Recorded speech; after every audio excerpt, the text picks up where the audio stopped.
is an ideal we have deduced from the fact that there's been intervals between wars. 100 miles down that road, 2.5 centuries ago, French and German troops were fighting against Austrians and Dutch and British at a battlefield called Blenheim. 1.5 centuries ago, about 2 hours' drive over that way, German and Russian and Swedish troops were fighting against Frenchmen at a battlefield near Leipzig. 2 generations ago, French and Americans and British and Italians and Canadians and Russians and Australians were fighting against Germans and Austrians and Hungarians and Turks in trenches that extended almost all the way around the horizon. About the time I was learning to walk, American B-17s and British Lancasters were flying over this spot on their way to bomb Dresden. And at the end of that war, they drew this border down through the middle of Germany. It's the odds-on favorite place for where the next World War will start.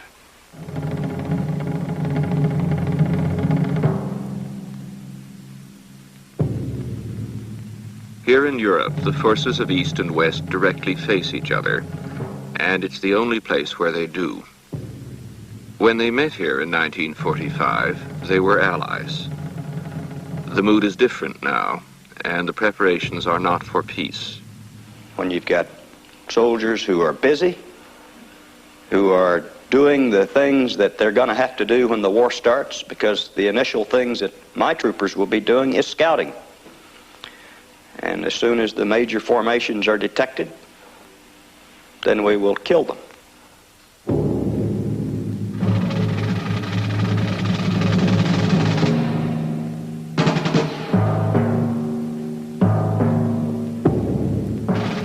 Looking east, American NATO soldiers see the frontline troops of communist tyranny.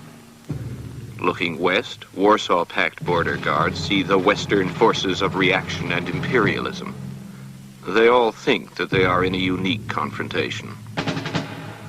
NATO and the Warsaw Pact are the particular labels this time around, but these are only the latest in a long series of opposing alliances, part of a system which has given us, on average, a major war every 50 years for the past 3 centuries.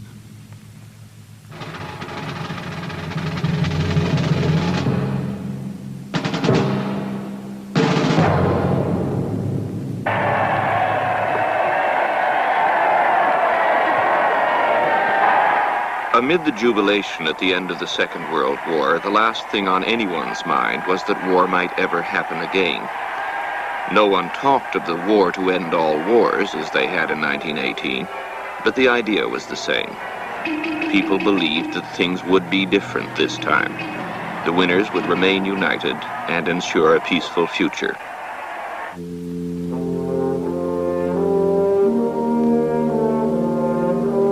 When the wartime leaders arrived at Potsdam in 1945, they thought that their wartime collaboration would continue. But the habitual suspicion of great powers about each other's intentions quickly destroyed their alliance. The smiles soon dissolved, and the victors of the last war were pulled apart by fear.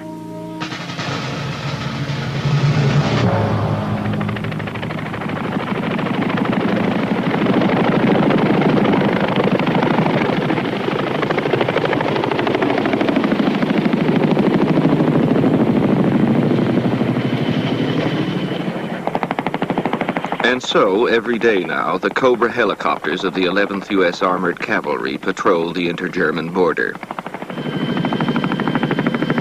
The alliances of East and West maintain a constant alert here, searching for signs that the Third World War is underway. So far, they've been lucky enough not to find what they've been looking for.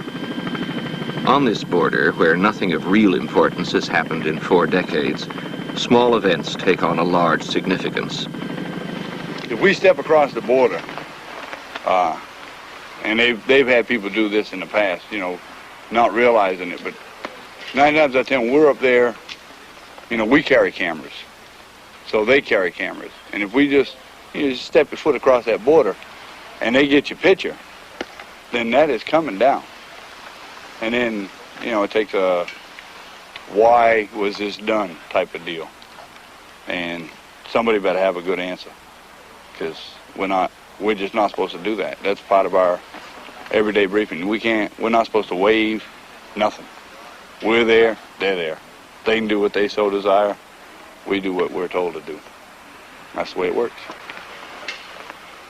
We have a dual mission, really, one of surveilling the East-West German border on a day-to-day basis, 365 days a year.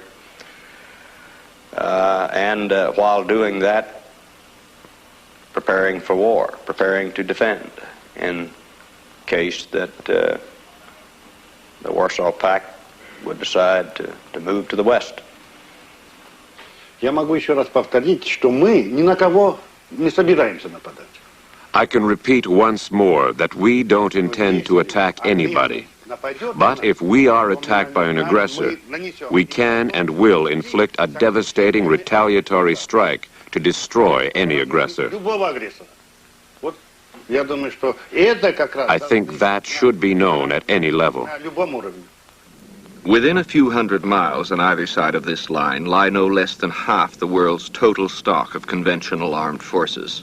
That's enough to wipe Europe off the map, and maybe trigger the destruction of the rest of the world, too. Over there, stacked up all the way back to the western military districts of the Soviet Union, there are about 3 million soldiers and 20,000 tanks and combat aircraft. Facing them here in Western Europe are at least 2 million soldiers and over 10,000 tanks and aircraft. If you count in the reserves drawn from NATO and Warsaw Pact countries that extend all the way to the Pacific Ocean in both directions, you're talking about at least 10 million soldiers. It's been nearly 40 years now since really big forces like that fought each other, but the last big war was by far the worst we've ever had. The Second World War killed 40 million people, and it reduced most of the cities on this continent to rubble without the help of nuclear weapons. Another total war like that, but this time with nuclear weapons, would be at least 10 times worse.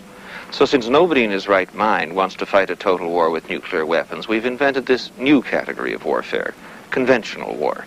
That is, war using almost everything except nuclear weapons. Any future war between the great powers will probably begin, at least, as a conventional war, and this is where they would fight it.